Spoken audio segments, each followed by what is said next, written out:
Hey internets, it's Paul from the Magic Word again, And Diego. I returned. We all returned.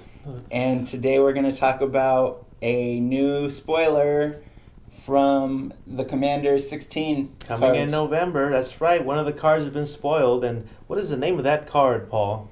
Kalemne, Disciple of Iroas. Oh, boy. So Kalemne follows and hangs out with the red-white god from Theros, Oh, that's good. Iroas. Oh, yeah. Those are pretty good colors. And those colors are red and white, enemy colors. What do you know? 2 colorless, 1 red and white to cast her, I believe. It looks like a she. And at least that's what it looks like from the picture. I think it has a pair of nice whoppers there. So, it's a legendary creature. And so far when I'm looking at it, and since I know a lot of you already looked her up by now, saw the spoiler, I think she's pretty good, actually. And me, on a personal basis, I do love red and white. And a legendary creature that's a giant soldier. A giant soldier. That's kind of interesting. What do you think about that? I think that's cool. They had a giant before with Brian Stoutarm. Oh, yeah. Was he a soldier too? I think he was, yeah. I thought he was a warrior. I wasn't sure. Maybe, but you're probably right. he's something, yeah. But he was more like, I don't know. He's not as combat oriented as Right. Kalemne here. Right. Earlier in the Magic times, some red and white legendaries were not that great, but now we have more options, like this giant. That's pretty good. Double Strike and Vigilance is way good. Double I strike think. and vigilance. That's what this creature has. It's quite amazing. Whatever his other abilities it has, whenever you cast a creature spell with converted mana cost 5 or greater, you get an experience counter. Now that's a new thing. What the heck is that? I don't know. I mean, now we do know. What am I talking about? It's the newest thing right now. I'm guessing that's the new flavor that's going on with the decks that will be coming out once we get more spoilers and all that stuff. But apparently it says experience counter is something that the player gets, Paul. Ain't that something? We get a counter. That means you can proliferate it. Oh, wow. I didn't think of that. Just in Wow. case you were wondering. And it says whenever this creature, this creature gets +1/+1 for each experience counter you have. Wow. And it already starts 3/3 for a forecasting legendary red-white general. Ooh. So that thing can get beefed up pretty fast. Especially, what things in red and white do you need that have 5 converted mana costs or greater? Well, gee. Since they already hinted giant in there's a lot of giants that are white and red, going back to Lorwyn. Definitely. I'm thinking, when I thought that, I was thinking, yes, those had a lot of high converted mana costs. Yeah. Though some of them did have good abilities, like you already said, Brian Stoutarm, but then again, that's 4, so that doesn't really count as a high converted mana cost. But there were some that actually had some interesting flavors in Lorwyn.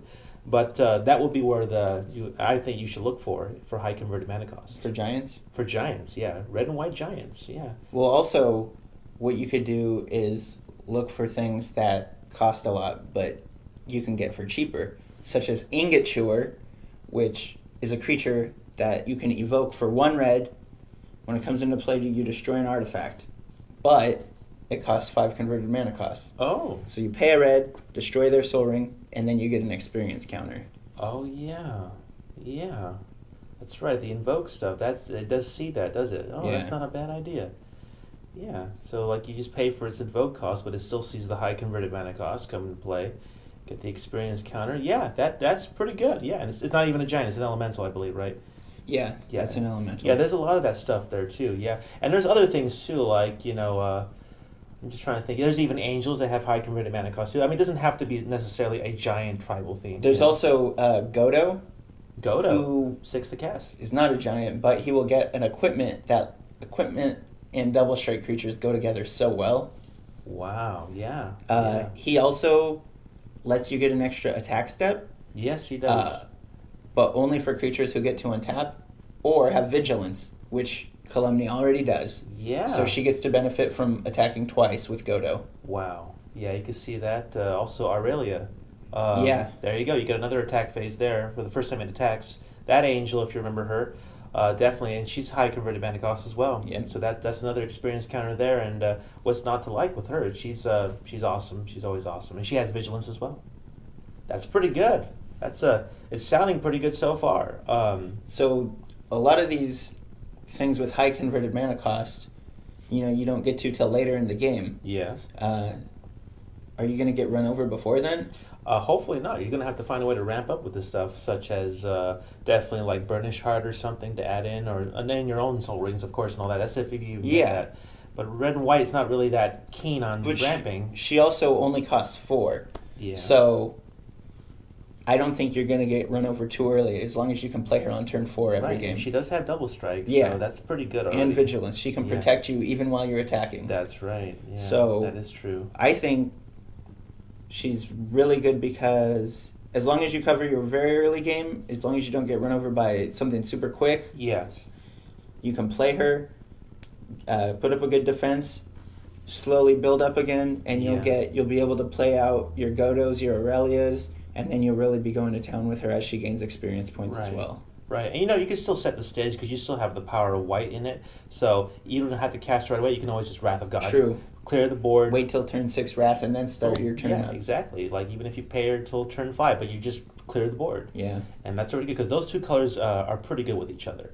You have your Blasphemous Act. You have many things. If things are getting out of hand, I'm pretty sure you might have a good solution to take care of the field.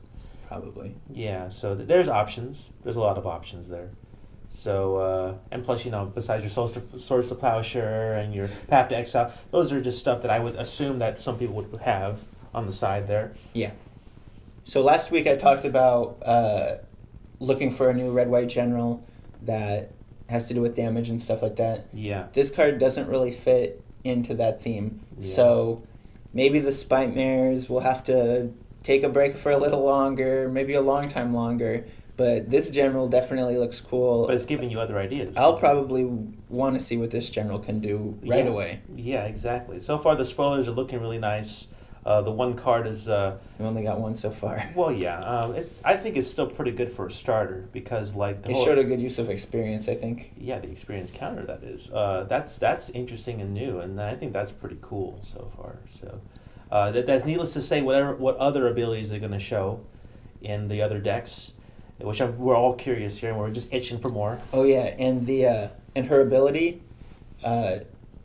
is also when you cast the Power 5 or greater. Yes. Not when it resolves. Oh. So that's another ability, like we were talking about, where even if it's countered, you'll still gain your experience point. Wow. Yeah, that's really good.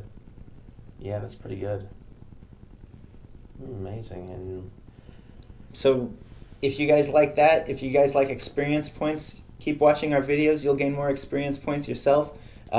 Stay tuned. We're going to have a bunch more spoilers that no one's ever seen before. We'll see you next time. See you later. You take it easy.